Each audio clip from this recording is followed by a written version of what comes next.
Honestly, this election is so unreal, it's a disgrace. I mean, we've got many Western countries actually now preparing for a possible attack from Russia, which is backed by China.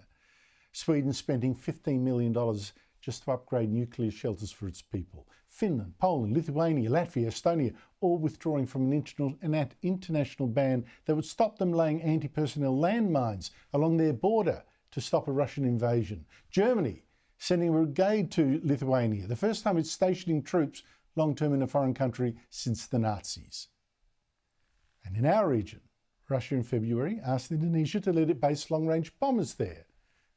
Something the Australian newspaper today said the Albanese government had actually been warned of before the election, but which it had since pretended was fake news, even refusing to let the coalition get a briefing on this.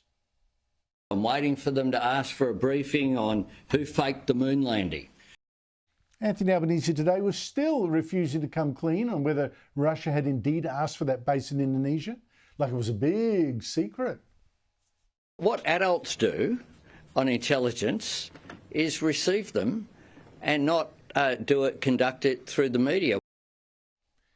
Joining me is the country's top foreign affairs writer, Greg Sheridan of the Australian newspaper. Greg, thanks for your time. Why this secrecy about something that you know, that I know, the opposition knows, your paper knows?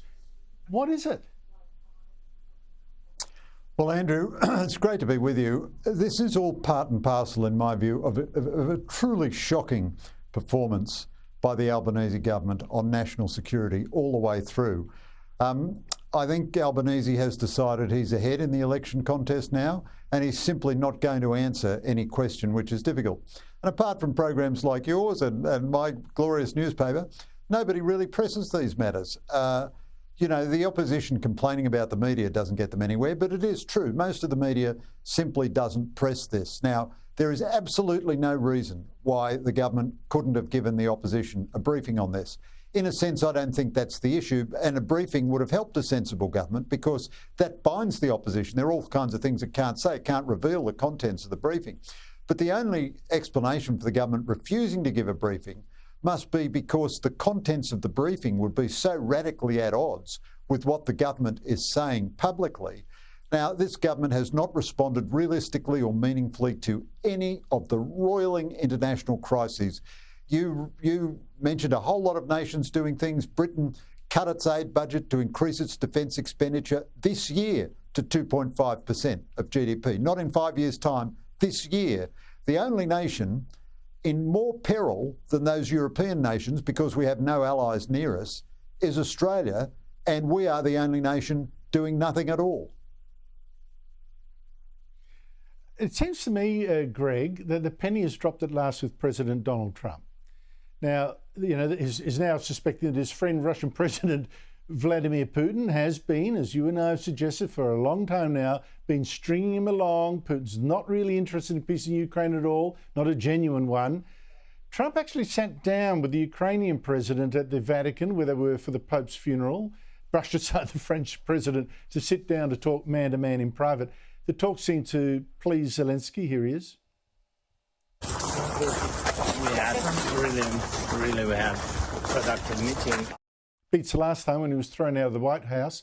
And Greg, after those talks, Trump posted there was no reason for Putin to be shooting missiles into civilian areas in Ukraine, cities and towns over the last few days. It makes me think, said Trump, that maybe he doesn't want to stop the war. He's just tapping me along and has to be dealt with differently. Greg, this change in Trump's tone strikes me as hugely significant. Yeah, it could be very important, Andrew. I think you're absolutely right. We've got to be a bit cautious because Trump changes and then changes back, and he's very unstable. He has a lot of strengths, but he's very, very unstable in his decision-making. But two things occur to me about this particularly. One is everybody on the Democrat and left side has been constantly looking for some sinister explanation of why Trump has favoured Putin so much. And I think actually the explanation is just terribly obvious. A cigar sometimes is just a cigar. Putin has flattered Trump relentlessly and endlessly, building, miniature statues of him, commissioning portraits of him, going to church to pray for him. And this has taken him a long, long way with Trump. Trump is very vulnerable to flattery. But eventually, reality has imposed itself even on Trump. Now, one of the weaknesses of Trump is that he's absolutely clear he won't take military action for anybody. And he says his retaliation could be economic. But the second thought that I have is that Trump is doing a lot of things the American people like, but he's doing a lot of things the American people hate. And this may be a moment where Trump realises the difference between what's working and what's not working and course corrects. I mean, everybody for the first month thought Trump was invincible. Then for the second month, they thought he was incorrigible. And then for the third month, they thought he was beyond salvation. But nothing is permanent with Trump. And if he now decides that Ukraine being smashed on his watch would be very bad for him, he may well go back to supporting Ukraine in significant ways. He could even impose these secondary sanctions on Russia, which indeed would be very damaging for Russia. And if he mobilised the whole American network to really force nations to live up to sanctions on Russia. I mean, most nations of the world are not now living up to sanctions on Russia, not only China, but even countries which are friends of ours, Indonesia and India and so on, doing very big trades with Russia. So there's a lot that Trump could do, and this is a very promising sign.